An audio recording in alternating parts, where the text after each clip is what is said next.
All right, let's get right into it. Today, we're going to unpack the ideas in F. William Engdahl's 2009 book, Full Spectrum Dominance.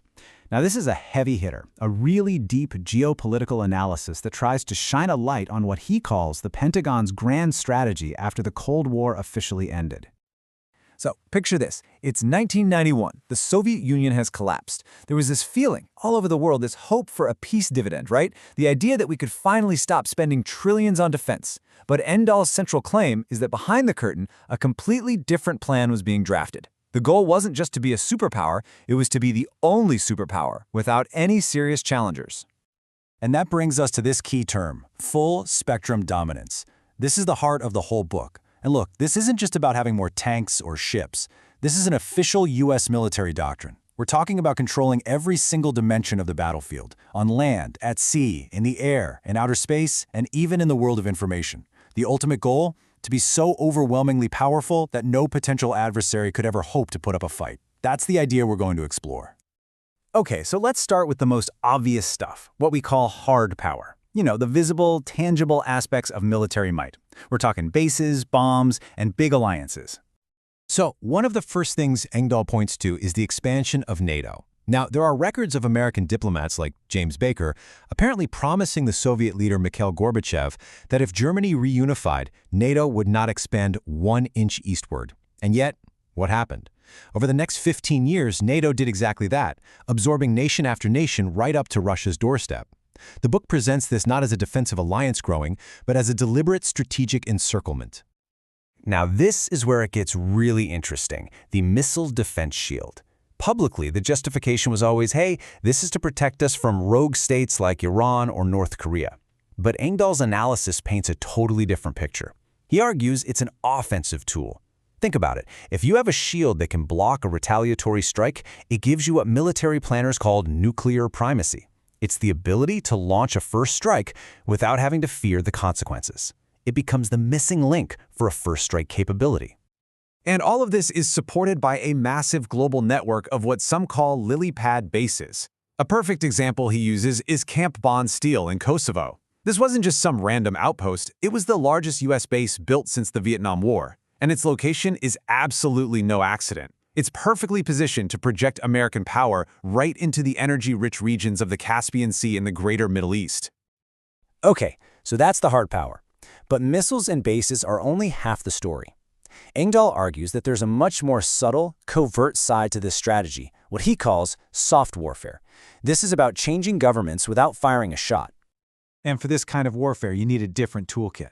Engdahl zeroes in on these organizations. On the surface, they're NGOs promoting democracy and human rights. But he traces their funding and leadership, showing deep ties to the U.S. government. For example, Freedom House was once chaired by a former CIA director. The argument is that these groups essentially became a more publicly acceptable way to do what the CIA used to do, destabilize governments that weren't friendly to U.S. interests.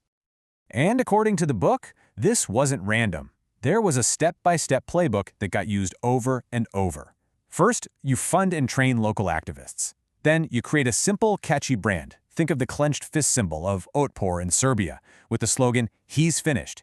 You get the youth energized, use friendly media to make the protests look totally spontaneous, and then, the final move, you challenge the election results to cripple the government's legitimacy. And when you put these so-called color revolutions on a timeline, wow, the pattern is kind of hard to ignore. Serbia in 2000, Georgia in 2003, Ukraine in 2004. Engdahl's point is that these weren't isolated events. They were a systematic campaign applying the same model to strategically vital countries, all of them bordering Russia. So, you've got the bases, you've got the covert regime change operations, but why? What's the ultimate goal of all this? Well, according to Engdahl, if you follow the money, it all leads back to one thing: the global scramble for resources. The book's argument is really simple. This entire grand strategy is at its core about controlling the world's energy. It's about securing access to oil and gas, dominating the pipeline routes that carry them, and most importantly, denying those same resources to potential rivals, namely Russia and a booming, energy-hungry China. And this chart really connects the dots. In the Caspian Sea, the U.S. backed a pipeline specifically designed to bypass Russia. In Africa, The creation of AFRICOM happened right as China was pouring billions into the continent for resources. The intense focus on Darfur and Sudan? Engdahl links it directly to Chinese oil operations there. And in Myanmar, the Saffron Revolution was all about a strategic pipeline route that China desperately wanted. Now, why was Myanmar so important to China? It all comes down to this number: 80%. Over 80% of China's imported oil has to travel through a tiny, vulnerable choke point called the Strait of Malacca. A pipeline through Myanmar would let them bypass that choke point entirely. According to Engdahl, preventing that pipeline was a huge strategic priority for Washington. And you don't have to take the book's word for it. This quote says it all. You have the Sudanese information minister on the record, basically saying, yeah, the Americans are pressuring us, but our strategic partnership with China over oil is too important. It's a crystal clear look at this resource competition playing out in the real world. All right, for this last section, the book turns the lens inward. It asks a crucial question. What is it inside the United States that keeps this strategy going no matter who is president? And the argument is that this isn't about any one administration, Democrat or Republican. The drive for full-spectrum dominance is described as a self-perpetuating machine, powered by a deeply entrenched network that has a vested financial and political interest in a state of constant conflict. It's what one very famous president famously warned us about. And that president was Dwight D. Eisenhower, a five-star general. In his farewell address in 1961, he gave this incredible, chilling warning about the military-industrial complex. He was afraid that this fusion of a giant military and a huge arms industry would become so powerful that it would threaten the democratic process itself. And Dow lays out what he argues is the modern version of this complex. You have the corporate giants, the defense contractors, raking in tens of billions a year. You have the think tanks, like PNAC, that cook up the ideological justifications for war. And you have the secretive long-term planners, like the Pentagon's legendary Andrew Marshall, who map out the future of high-tech warfare. And the big idea they've been pushing is this revolution in military affairs, or RMA.